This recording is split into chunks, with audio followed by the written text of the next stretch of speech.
Hey guys, welcome back to my channel. और आज हम आपके साथ डिस्कस करने जा रहे हैं एक न्यू टॉपिक जो है भारतीय संविधान। तो चलिए शुरू करते हैं। पहला है भारतीय संविधान में दिए गए मौलिक अधिकारों का वर्णन, यानी भारत के संविधान में जो नागरिकों को अधिकार दिए गए हैं उसका वर्णन सुनते हैं। पहला है उसका इंट्रोडक्शन। 1789 में जब फ्रांस में क्रांति हुई, उस क्रांति से पहले वहां का एक बादशाह था, लुई 14, जो कहा करता था कि मैं क्या हूं, एक पूरा राज्य हूं। जिसका क्या मतलब हुआ कि उसने अपने शासनकाल में ना ही तो लोगों को समानता दे रखी थी, ना ही लोगों को स्वतंत्रता यानी आजादी दे रखी थी, और लोगों को बंधुता नाम की भी कोई चीज नहीं थी। सभी व्यक्तियों के अधिकार का खुलेआम वो क्या कर रहा था, हनन कर रहा था। परिस्थिति वहां पे क्या हुई, इन सब स्थितियों को देखकर वहां पे क्रांति हुई और वहां पे बाद में क्या गया, एक नवीन संविधान यानी एक नया संविधान बनाया गया, और जहां पर लोगों को समानता और स्वतंत्रता और बंधुता के क्या दिए गए, अधिकार दिए गए। प्रोफेसर लस्की का कहना क्या था कि आधिकारिक सामाजिक जीवन का वे दिशाएं हैं जो बगैर मनुष्य अपना पूरा विकास नहीं कर सकती। अगर मान लीजिए किसी व्यक्ति को अधिकार नहीं दिए गए तो वो जीवन, उसके जीवन का क्या हो सकता है, विकास नहीं हो सकता। भारत का संविधान क्या है, एक उधार का थैला है। उधार यानी जो हमें सरकार ने दी है हमारे अधिकारों की। हमें ये संविधान अमेरिका से ग्रहण किए गए हैं। भारतीय संविधान के अध्याय 3 में अनुच्छेद 12 से 35 तक 7 अधिकार दिए गए हैं। किसमें दिए गए हैं, अध्याय 3 में किस अनुच्छेद में, 22 से 35 तक। और कितने मौलिक अधिकार दिए गए हैं, 7 मौलिक अधिकार दिए गए हैं। लेकिन 44वें संशोधन जब 44वां संशोधन आया तो इनके साथ अब नागरिकों के पास कितने अधिकार रह गए, 6 अधिकार रह गए। तो जानते हैं कि ये कौन कौन से अधिकार है। पहला है समानता का अधिकार, यानी कि राइट टू इक्वालिटी, यानी कि सरकार की नजर में, न्याय की नजर में हर एक व्यक्ति बराबर का है। दूसरा है राइट टू फ्रीडम। फ्रीडम यानी स्वतंत्रता का अधिकार, यानी सब लोगों को आजादी का, स्वतंत्रता का अधिकार है। तीसरा है राइट अगेंस्ट एक्सप्लॉयटेशन, यानी शोषण के विरुद्ध अधिकार। अगर किसी व्यक्ति का शोषण किया जाता है तो उसको अधिकार है कि वो उसके खिलाफ, जो उसका शोषण करता है उसके खिलाफ वो कोर्ट में केस कर सकता है या उसके खिलाफ रिपोर्ट लिखवा सकता है। दूसरा है right to freedom of religion, यानी धार्मिक स्वतंत्रता का अधिकार, यानी कि भारत का नागरिक किसी भी धर्म को फॉलो कर सकता है जिसको वो चाहता है। अगला है कल्चरल एंड एजुकेशनल राइट, यानी सांस्कृतिक तथा शिक्षा संबंधी अधिकार। भारत के नागरिक को शिक्षा संबंधी अधिकार भी दिया गया है।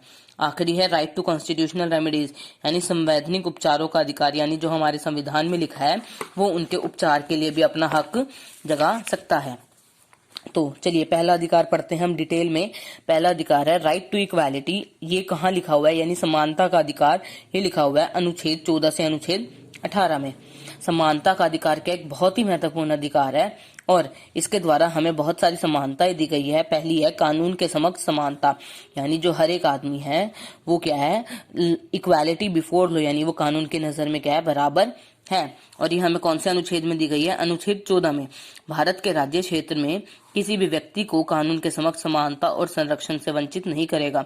कि जो भारत का राज्य है वो क्या करेगा, किसी भी व्यक्ति को कानून से वंचित नहीं करेगा, सबको बराबर का अधिकार दिया गया है। कानून के समान समानता, यानी जो कानून की दृष्टि है और सबको, किसी को भी कोई विशेष अधिकार प्राप्त नहीं है। सब व्यक्ति, चाहे कोई अमीर है चाहे गरीब है, कानून की नजर में सब क्या है, बराबर है। दूसरा है कानून के समान संरक्षण, इक्वल प्रोटेक्शन ऑफ लॉ, यानी जो समानता का अधिकार क्या कहता है कि समान स्थिति में लोगों के साथ हमें समान व्यवहार करना चाहिए। यानी कि अगर हम मान लीजिए हमारे पास एक सिचुएशन ऐसी बन जाती है कि उसमें 2 लोग फंसे हैं, एक गरीब है एक अमीर है, तो हमें दोनों के साथ क्या करना चाहिए, बराबर का व्यवहार करना चाहिए।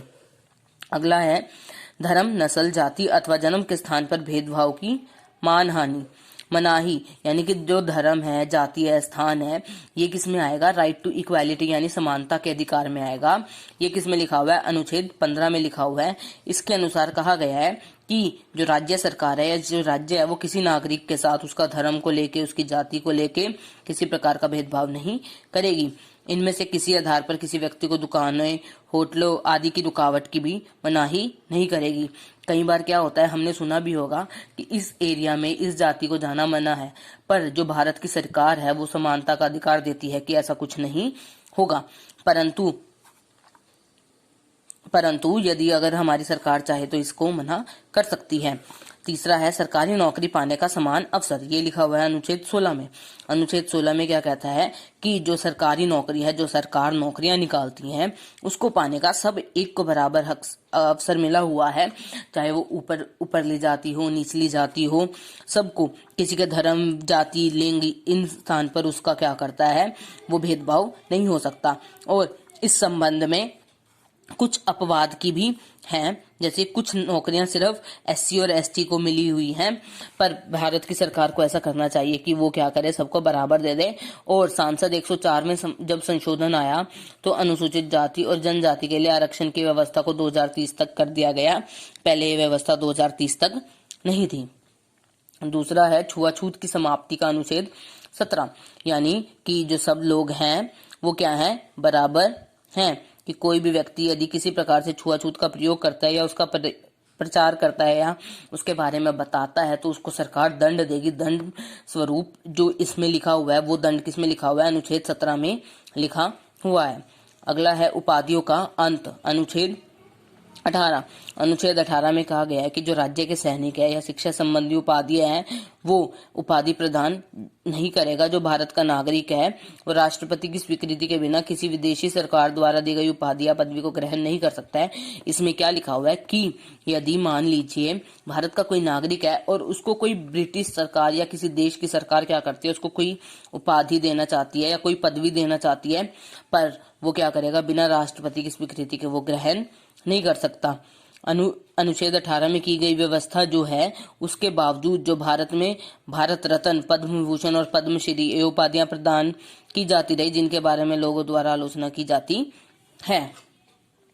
आई होप आप लोगों को समझ आ गया होगा। आगे का हम स्वतंत्रता का अधिकार अगली वीडियो में करेंगे। अगली वीडियो देखने के लिए मेरे चैनल को सब्सक्राइब करना, और अगर आपको वीडियो अच्छी लगी हो तो मेरे वीडियो को लाइक करना, शेयर करना और मेरे चैनल को सब्सक्राइब करना ना भूलिएगा। और अगर आपको कुछ जानकारी लेनी है या कुछ डाउट है तो आप मेरे चैनल पे कमेंट सेक्शन के थ्रू मुझसे पूछ सकते हैं।